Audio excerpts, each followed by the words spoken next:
You are being forwarded to the contact center coach.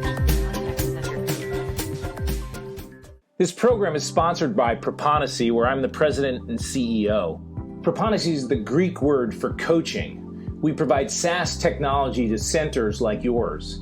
Most contact centers struggle with their people, whether it be overcoming monotony, attrition, or getting superior performance. Our solution makes it easier and cost-effective to get even more than you could possibly have expected from your front line. The result is loyal customers, engaged employees, and winning, provable, profitable results. You can reach us at Furniss.com. Welcome. It's great to have you at the Contact Center Coach video podcast number 3.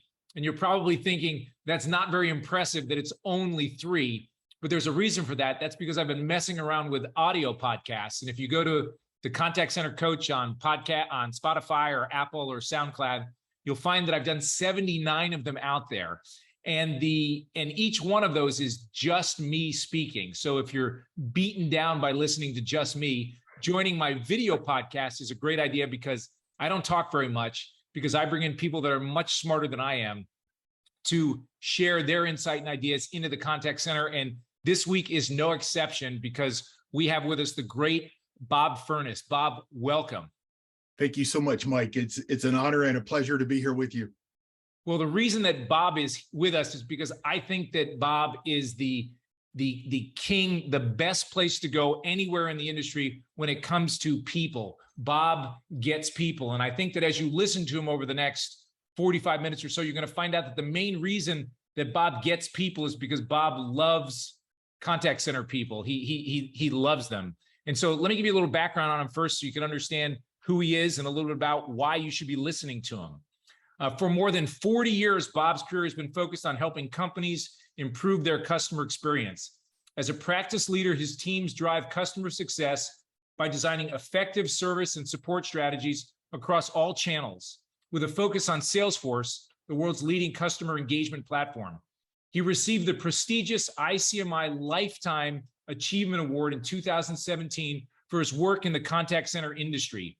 He writes for several industry publications and is active on Twitter and LinkedIn with his hashtag, get this, I love this stuff.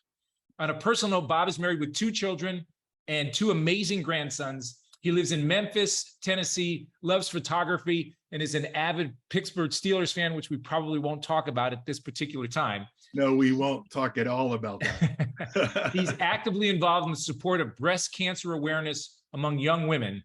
He and his wife, Susan, co-founded Keisha Warrior Princess in 2020 in honor of his daughter's story, and we will talk about that. So again, Bob, welcome. There's so much to ask you, but let me start with, how did you get into this crazy industry? Just on a whim, Mike, as you know, and again, thank you for the opportunity to talk on your podcast. I've listened to the majority of your 75 or 76 or whatever the number you just said was. You are an inspiration to this industry around coaching. And I do love people, and I love what happens in the contact center space. I love what happens at that front line. I was working at Greyhound bus lines, and there was a job that got posted that said you could work in the phone room. It was called the phone room, and it was a place that they were going to start to open up and take calls from customers to take fares and schedule questions. And it literally was a converted closet at Greyhound bus lines. I worked there for a couple of months. They decided they were going to build a second national call center. They had one in Allentown.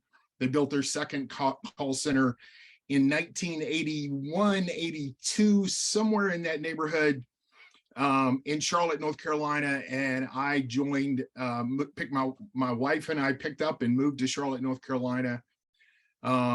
And I got into the contact center space. I didn't walk to the front of the room when I was in elementary school and say, when I grow up, I want to be a contact center guy. I don't think anybody does that, but it has been a career that has been really, really good to me and given me incredible opportunities.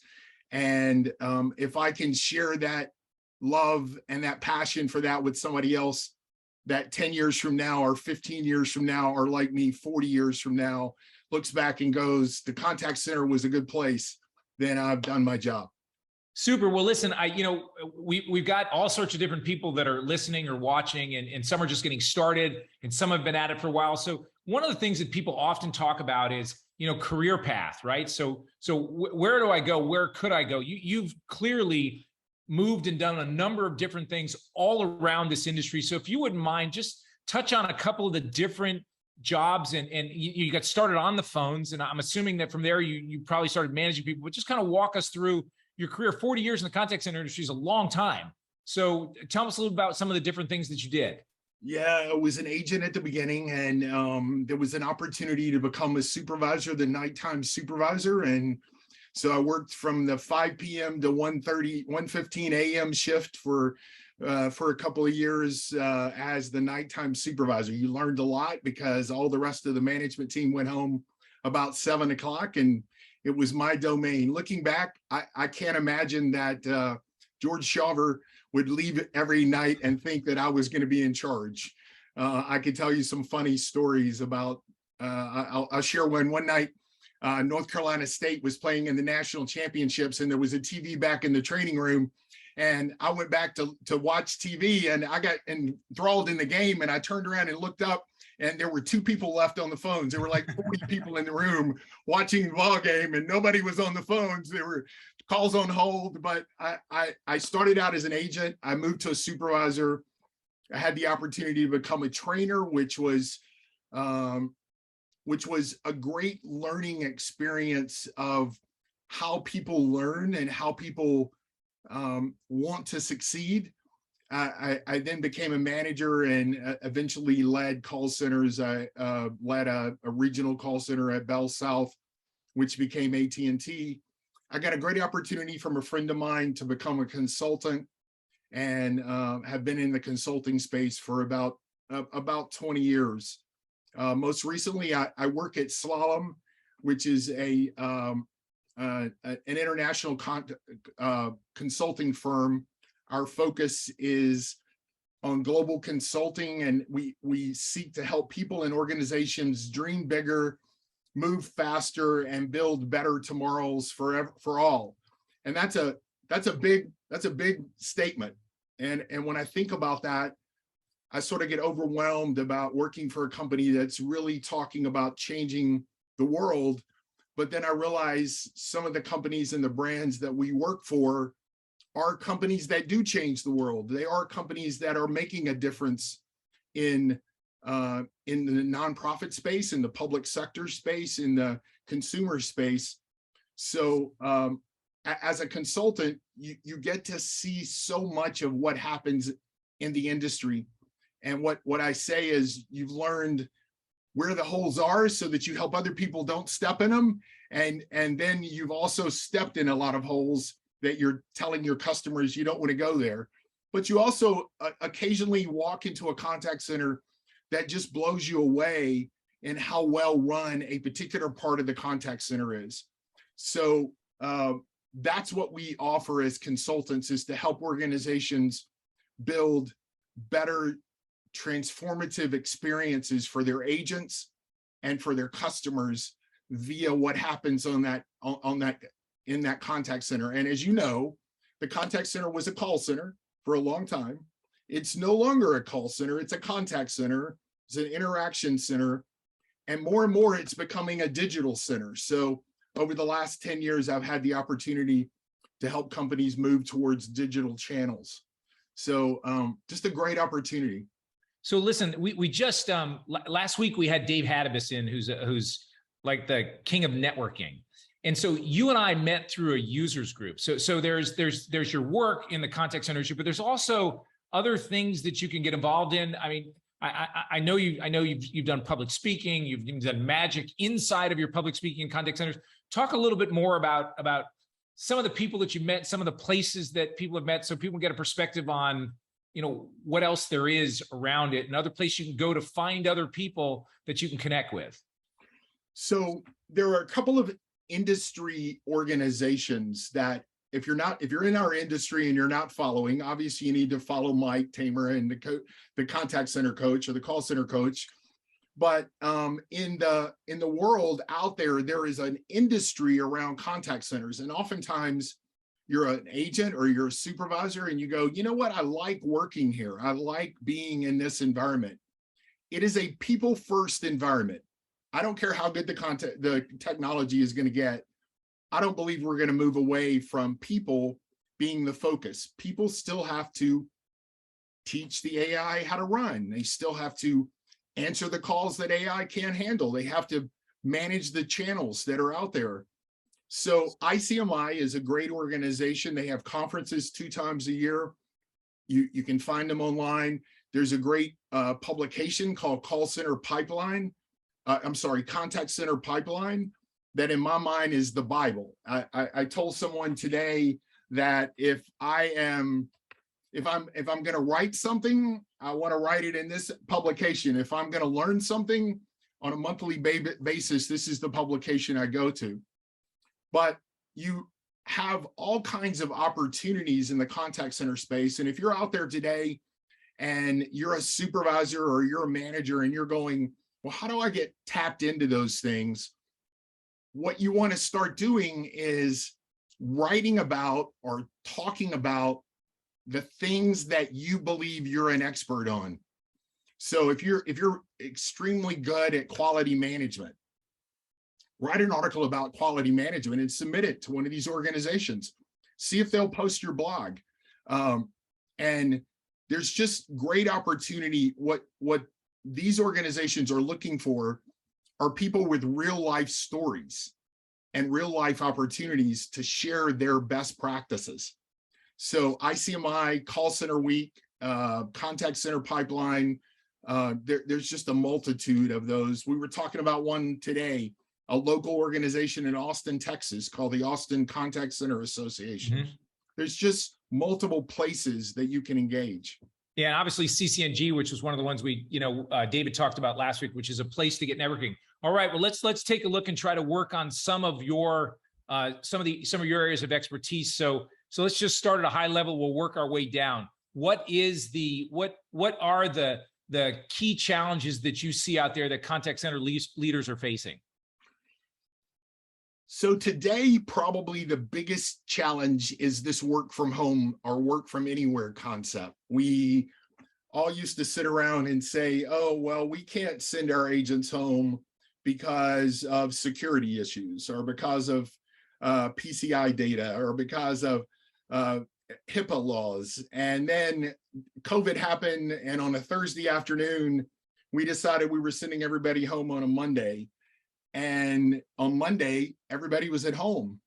And all of a sudden, if I'm a supervisor, I'm managing people I can't see. If I'm a manager, I'm managing people I can't see who are managing people they can't see.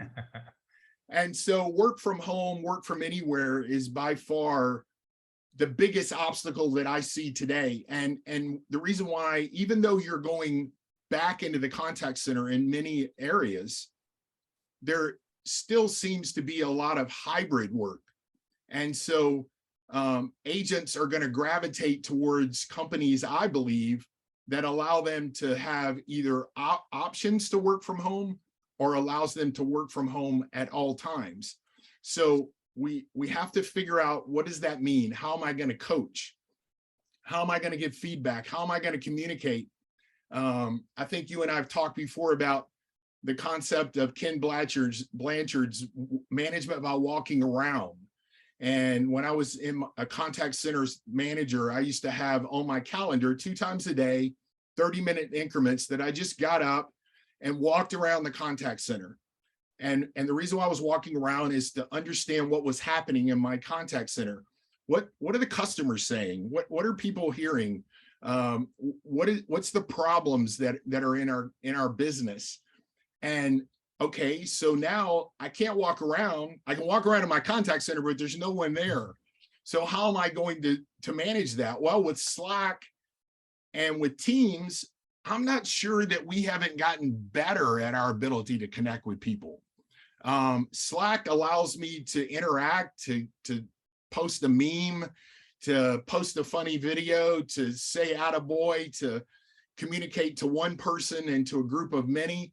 And so management, I mean, the work from home scenario is definitely one that organizations, now that we're there, how are we going to manage differently? And then secondarily, I think we all deal with the concept of cost versus quality. And if you work in a contact center very long, you'll see the waves of, hey, we got to cut back on all of our cost. And then about the time you figure that out, you realize your quality's gone down. So cost doesn't matter anymore. We got to focus on quality. And then when you get just really good at quality, cost comes back into play. So if you're going to manage in this industry, you've got to understand that wave and understand that you have to help manage that. You have to help lay the groundwork for the management team to understand why you're not just a cost, but you're a benefit to the company. Got it. Got it. So, the one that I keep hearing over and over again is, I mean, it's universal, but it seems to be much worse now. And that's retention. People can't find people. I used to say people can't find good people, but we're now at the point where we're even saying people can't find any people with which to come work. And so that creates a challenge of being an organization that's on purpose and has a core competency of finding and attracting and bringing good people in. But the second component of that is we have to be an organization that can hold on to people, because if I can hold on to good people, I don't need as many new people if I can hold on, especially if I can hold on to my best people. So give us a little insight on, because you love people and because you understand people in the contact center, how do I hold on to my best people in the center? Well, first of all, I think, in my sessions, I have a session that I've done multiple times called Lead with the Heart. And it is about the idea that you've got to care about the people that work for you. You've got to focus on them as people first. In one of my sessions one time, I said, what you really need to do is love the people that work for you. And somebody raised their hand in my session and said, Bob, I don't even like some of the people that work for me. And we had a conversation about what he meant. And of course, what he was saying was being a manager is a tough job. Being a supervisor is a tough job. And you don't always like to hear that, 25% of your staff called in sick today, or you don't like to hear that a particular agent had gave a bad experience to a customer. But at the core, in my mind, how you hold on to people is the relationships that they have with their direct supervisor. So let's think about that for a moment. So we spend a lot of money and a lot of time in contact centers on technology and on building a better mousetrap, building a better CRM, building a better telephony system, building a better quality system. But the statistics tell us that we stay at jobs because of the relationship we have with our direct manager. So I think we all have worked, see if I can say this correctly. We've all left good companies because we had a bad manager. We've all stayed at some point in our career in a tough job because you had a good manager. So that relationship with that frontline employee and that relationship with that frontline supervisor, in my mind, is the key. And so we sometimes move our best agents, we make them the least trained supervisor. They leave on Friday afternoon, they got a promotion, and on Monday morning, they're a supervisor. They've got 15 to 20 people reporting to them, and we didn't do a very good job of telling them what it was going to be like to manage people. That's where our focus, in my mind, is on retention. It's not on technology. Yes, we need the right kind of technology. It's not on the pizza. It's not on the recognition. On recognition programs. It's on the relationship with their direct manager. I say all the time that employees are looking for three things. They're looking for a clear job description. They're looking for a clear understanding of how they get paid. And they're looking for a manager that has their best interest in mind. And if we can cover those three things, obviously they need the skills and tools as well. So if we can cover those three things, we create an environment where we've got somebody that we've got a shot at success. We were out trying to, I'm in the, as you know, I'm in the employee engagement, customer engagement business. And we were talking to a prospect and we'd send out a note saying, hey, listen, we're really interesting. Would you be interested in talking to us? And the response they gave back was, they said, right now we're upgrading technology. We're not upgrading people. And so needless to say, I didn't have a comeback for that. There was literally no comeback for that, other than I've now repeated that probably 35 times, right? That, not upgrading people, we're upgrading technology. Obviously, we need to be upgrading people all the time. We need to be looking for different ways to do it. All right, so we didn't mention in your introduction that you've written a book, or you wrote a book called Call Center Ideas. I did. Way back, you went way back into the past to find that one, sir. Well, that's okay. Books books are forever, right? Books are forever. They are. So you know what? Life is tough. There's lots of challenges. Customer Service Week is coming up. Bob Furniss, give me 5 ideas that people can use in their contact center in today's world.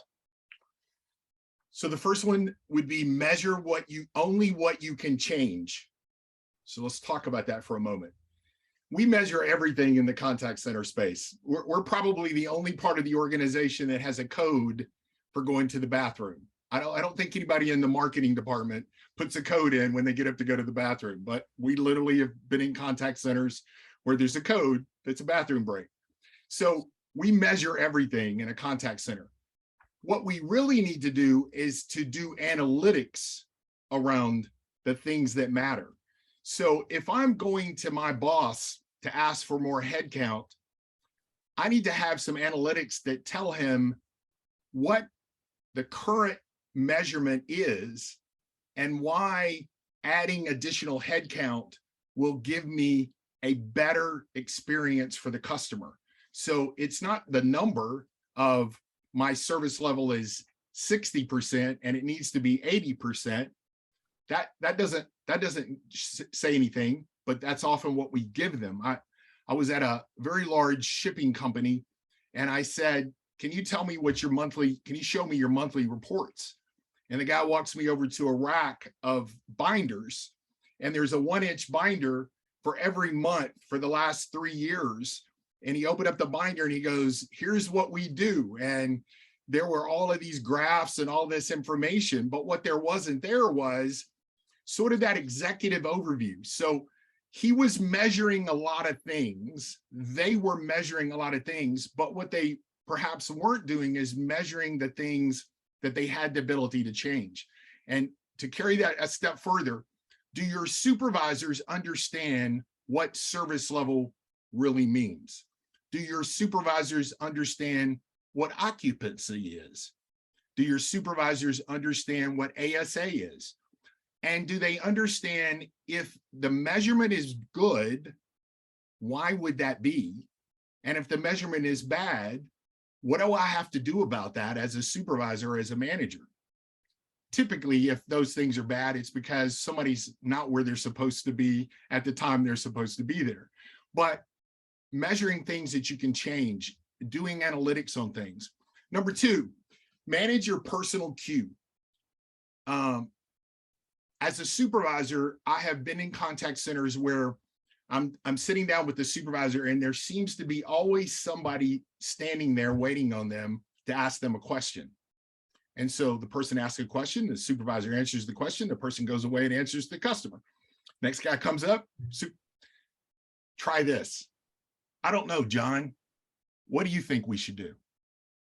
And John will tell you something and you'll say, John, that's a good idea. Why don't you go back and take care of it? The next day when John comes by, asks you a question, I don't know, John, what do you think? What do you think we should do? John says, well, I think I should say this. That's a good idea, John.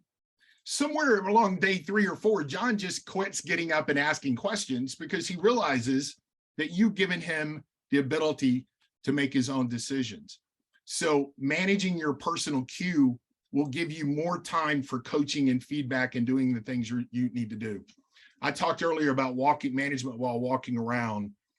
I think that if you have not walked around your contact center or been on Slack and just watched what's happening in the open forums, or been on Teams and watch what my teams that I manage today at Slalom are all on Teams.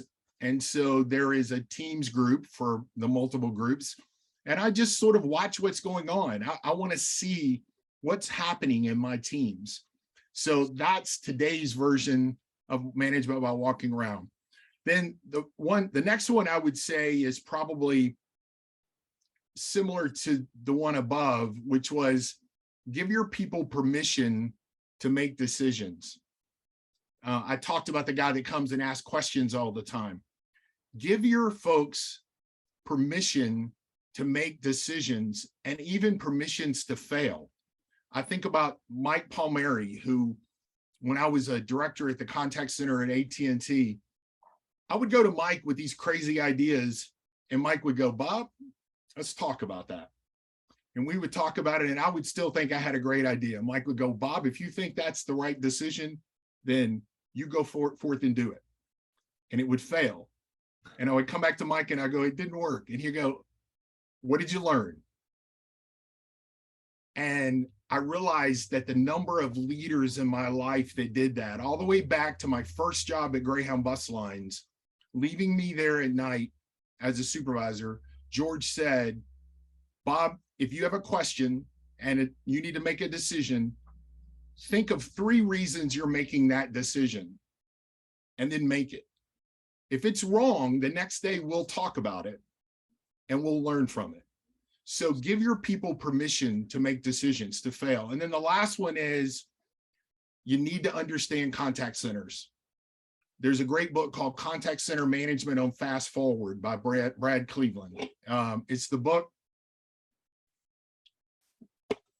that we've all read in the contact center space that have been around for a long time. It's the book that we all wish we had written. It's the book that Brad Cleveland and his team put together. And it explains occupancy and service level and all the nuances of a contact center. So those are 4 or 5 things that what's interesting is when you asked me this question the other day and mentioned the book, I went back and found the book, my copy over here, and looked at that. There's probably about 12 or 13 things and wanted to see whether any of them still held true today. And those were 5 that did hold true. Awesome. Well, thank you. So I'm going to shift gears on you a little bit. Something that I know you've been, and I know you've also been on the receiving end of, and we talk about it a lot in the podcast, and that is mentorship. And that is the fact that in order to be a great leader, you got to work really hard, you got to focus, but you also need to get some people to come around you and help and fill in some of the gaps. And then you also need to be the kind of person that helps others fill in the gaps as well. So I just kind of wanted your opinion on mentoring and some of the people that you've mentored and you're on the receiving end, because after 40 years, you end up helping people and you also get a lot of help along the way. Yeah. The mindset of a mentee and a mentor is very similar. Measure your success on the success of those on your team. That's how I want to be known. I want to be known as somebody who is there to support someone who works on my team, to remove obstacles, to give them insight, to help them not step into holes, to give them opportunity to fail, but measuring my success on their success. I don't say this because I'm going, look at me, but I ran into a guy not too long ago that I had managed probably 15, 18 years ago. And his comment to me was, that was one of the best teams I ever worked on. And I said, so why did you say that? He goes, because we were just together. Like, we knew what we needed to do and we did it. And it was just a great team. I told him, I said, you've just given me the best compliment that I've had in many years, because the success of the team is my success as a leader. So if you want to be a mentor, think about that. So also being a mentor is often giving back for those who gave you opportunities. I mentioned George Shawver. I mentioned Mike Palmieri. Mike Tamer is a mentor of mine. I told you a couple of months ago that you're sort of that mentor that isn't official, but every time I talk to you, I'll walk away with something that I carry with me for the next couple of weeks or the next couple of years. So being that mentality. And then I think about Eric Berridge, the CEO at Blue Wolf, where I worked for 8 years. Eric taught me so much about being a salesperson and about the connections that you have to be in that in your job as a leader, not just how to sell, but how to be the right kind of leader. And then lastly, on the mentorship, I would say this: there's two kinds of mentors you should seek out if you're out there in podcast land. The first one is somebody who's standing beside you, somebody who's working with you, so that you have somebody. So if you're a supervisor, you got another supervisor that you're bouncing things off of. If you're a manager, you've got another manager. It doesn't have to be somebody in your contact center, but you've got somebody at your same level that is helping you sort through things. And then number two is you want to have a mentor for somebody who is in the position that you want to be next. So if you're an agent, you want an agent that you're going to bounce some things off of. If you're an agent and you want to be a supervisor, you need a mentor who's a supervisor. It may be your supervisor, it may be somebody else who's a supervisor, but you want to get their insights about how you get to the next level. So if you're a manager and you want to be a director, find a vice president, find somebody that's in the position that you want to move into to help you get better and to ask you questions that help you get better. So kind of a universal question, but whenever I do a podcast, and I'm sure whenever you write anything and you talk about quick hits, everybody listens to it, right? Because it's, I'm looking for a quick hit, man. What can I do? What can I do tomorrow? What are some easy places? And nothing's easy in the contact center, but what are some easy places that I can go and look and try to get some improvement, try to get some sort of advance, try to have some sort of success? Off the top of your head, I'm a new leader. I'm looking for some quick hits, and yes, they may have consultants, they may have all sorts of different things, but just general quick hits, some areas. If you're looking for a soft spot where you might be able to make a difference, don't have any budget, you're just looking for some changes that you can make. Anything come to you off the top of your head? Some places you can go? So I'm always going to lead with, and I'll probably end with, you got to love the people that work for you. You got to be the right kind of leader first. But it's interesting the way you said that. What can make me more successful? I think one of the first things you need to do, or you could do, is define what success looks like. Is success just being available in the contact center as a supervisor, or is success something else? There's somebody that is going to help define that for you. It's your manager, whether it's a manager or director or whoever it is. So figure out what success looks like for you, what success looks like for your team, and then what is your manager or your leader or leadership believe is success. And then put together a plan. I sort of envision it this way. I've got what I've got to do today that's important to me. I've got what is important to the contact center. And so I might have a list of things that I'm going to do today that are important to the contact center, to the organization. But I'm also going to have a list of things that are important to the bigger company. So if sales or products or service is the bigger play, how do I keep what's on my radar? Radar is not the guy who's sitting in front of the radar screen. He needs to pay attention to what's coming in from the outside, but his focus is on how close he is to the middle, which is where he's standing. So build a radar system in the way that you measure success to understand what is success, what does success look like? And then I can throw you a couple of specifics. Coach more than what you're coaching today, because if you spend time, I'm talking to the coach of all coaches, but if you spend time coaching, you will have spent time, valuable time in your contact center. Filling people up. You're filling people up, and you're also building more connection. You're building more relationship. Everybody wins. Well, in my contact center, what's the number one thing you found whenever you've been in a contact center as a consultant when you talk about this is the supervisors will say, I don't have time to coach. I'm too busy to coach. So in my contact center, when I got promoted to the next level, I decided we were going to have a discussion about this, and I was going to figure out how to change that. And it became known as the 67 thing meeting. But we mapped out all of the things that the supervisors pulled everybody into a room, whiteboarded, tell me all the things you're responsible for. They came up with 67 things. We then figured out, okay, let's prioritize the top 20 and let's stop doing the other 40. Now, I was new enough that if we stopped doing them, they weren't going to fire me. They were just going to tell me to stop doing it. But we stopped doing them. Now, some of them crept back in, Mike, because some of the reports we stopped looking at, we needed to look at. But what we were after was, let me give you as a supervisor a couple of hours a day that you can coach and feedback, that you can spend walking around, that you can focus on. So some form of that meeting is a good thing to understand.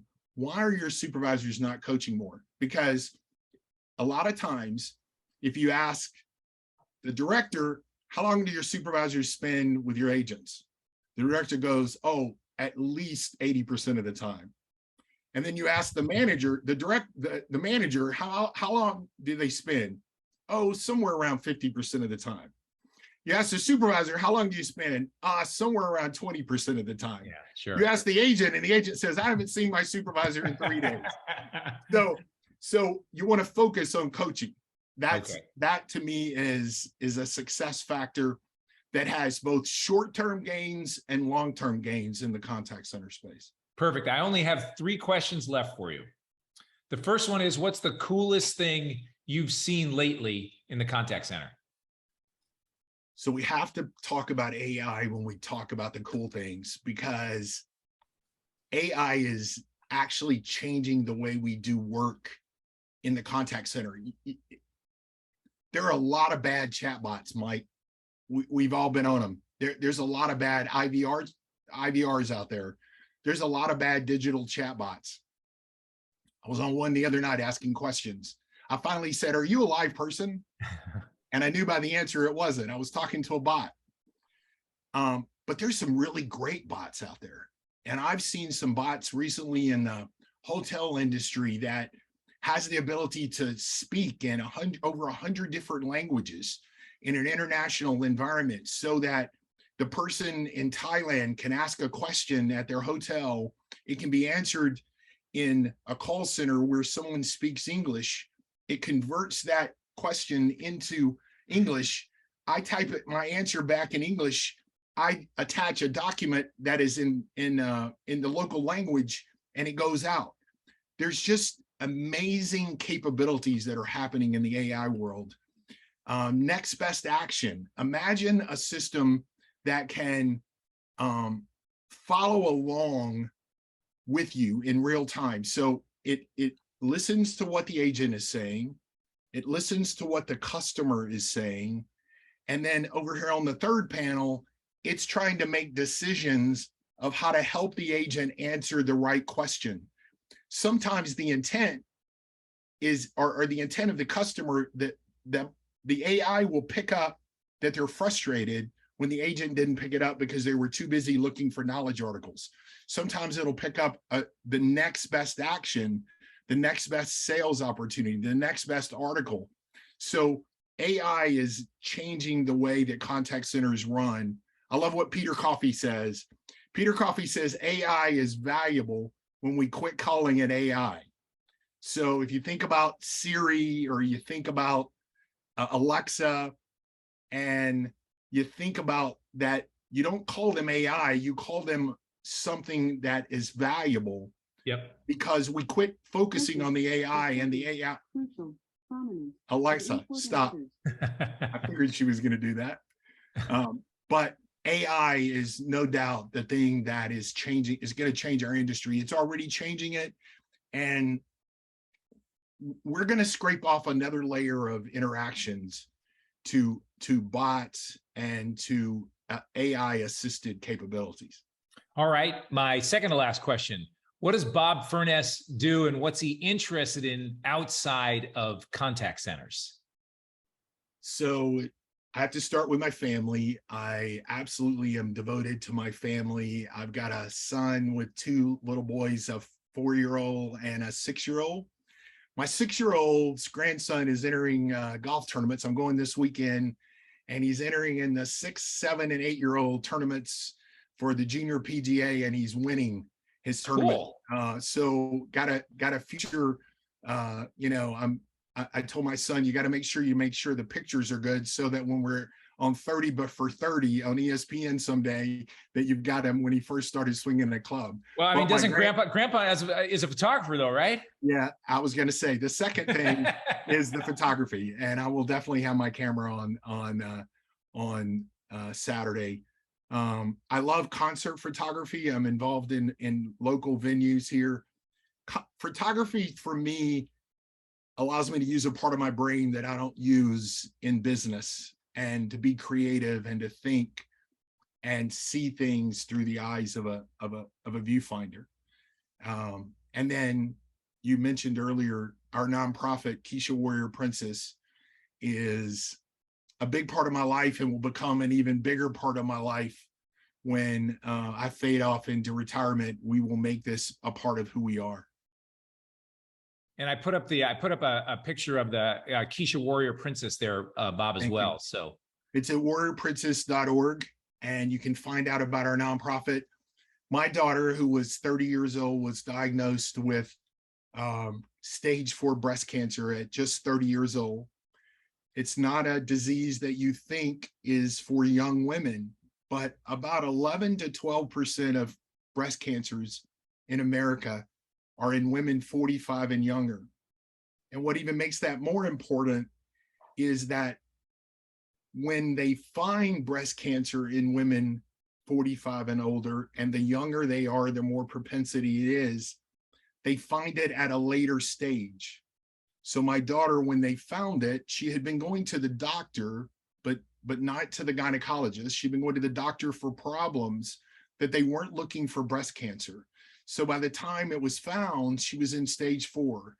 And stage 4 metastatic breast cancer means it's not going to go away outside of a miracle. And that horrible disease took her life after 4 years.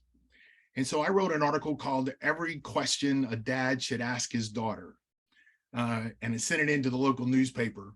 And what I was saying was, I asked my daughter if she was being careful when she walked to her car at night. I said, do you always keep your gas tank filled? Are you being careful when you open the door when someone knocks on it? All the things that you expect a dad to ask. But what I didn't ask was, are you doing monthly self-exams, and are you going to the gynecologist? And so what we found is, after talking to the doctors and reading and all the time we spent with her, those two things are the biggest factors in women finding it. 80% of breast cancer found by women is found by the woman who has it. 80% is something called the 3-finger salute. It is the self-exam, and on the website there's video and resources on how to do those self-exams. But they should start younger than you think, and they should continue every month. If you skip a month, catch up. And then the idea around the gynecologist was, my daughter was 30. She says, "Hey, Dad, I wasn't sexually active, so I didn't think I needed to go to the gynecologist." One moment. So she wasn't going to the gynecologist. The reality is, my wife will tell me that the gynecologist looks at a woman's body differently than the regular doctor. They're there to look at women's needs. And so it's not uncommon for them to do a clinical breast exam. So those are our two messages: breast exams and self-exams, clinical breast exams and self-exams. We have something that we will be glad to mail to anyone on your podcast. It is a shower card. It hangs on the shower in the bathroom. It's got directions on the back of how to do the self-exam. It's got little cartoons, icons that show the 7 steps. We mail those out for free. We've distributed 45,000 of those during the pandemic since June of 2020. We've distributed 45,000 of those across America. Wow, thank you. My last question for you. What question didn't I ask you that I should have? Wow. If I could go back, if I was young again, what would I do? There's a good one. What would I do if I could go back and be young again? First of all, I don't want to be young again and not know what I know now. I don't want to be young Unwilling again. to make the trade, right? Unwilling to make the trade. I'm not willing to make that trade. I'll just stay here. But if I could go back, I would realize that the importance of family and personal time is as important and more important than the work that I let seep into my life.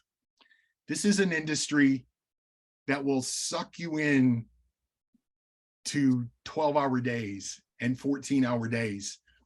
I can't tell you the number of times at a contact center that I've sat in my car at 7 o'clock in the morning, coming in for an 8 o'clock and going, okay, I'm here an hour early. I should be able to get finished with my emails before the chaos. But this afternoon at 5, I'm leaving. And then at 6 o'clock, you go, I'm leaving in an hour. And at 7:30, you go, I'm leaving. And you sit in the car that night and you go, tomorrow. So it's an industry that can pull you in, especially if you love it. The more you love it, the easier it is to get pulled in. So if I could go back, I would make my priorities as important to be who I was as a leader, but more important to be who I was supposed to be as a dad and as a father and as a husband.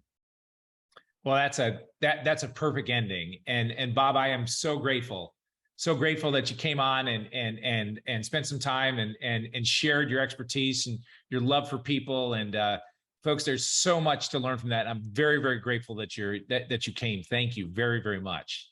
Mike, I didn't get a chance to thank you. You mentioned earlier we met at eTalk way back in the day. I was a customer that probably was a little bit too vocal in your eTalk customer advisory board, but you let me talk, you let me speak, you let me be a part of it. I go back to those opportunities to speak that led to opportunities for the rest of my career. And so I'm confident I wouldn't be where I am without those opportunities. Well, thank you very much. Folks, if you're looking for someone that's got a genuine heart for contact centers, it's a brilliant speaker. I don't know whether are you still speaking anymore? You still publicly speak? Yeah. And he's funny, and he's funny too. And so grateful that you're here, folks. Listen, if you've listened to any of my podcasts, you know that they all end the exact same way, and that is that you have the capacity to be a great leader. But it requires hard work, it requires effort, it requires focus, and it requires you to surround yourself with people that can help you. And then once you figure it out, you got to turn around and give back and help other people as well. It's a privilege to spend time with you. It's a privilege to be in this industry. I hope that you'll check out my podcasts. I hope that you'll check out our other video and audio, and I look forward to speaking to you soon. Bye-bye now. Thank you, Mike. You are being forwarded to the contact center coach. This program is sponsored by Furniss, where I'm the president and CEO. Furniss is the Greek word for coaching. We provide SaaS technology to centers like yours.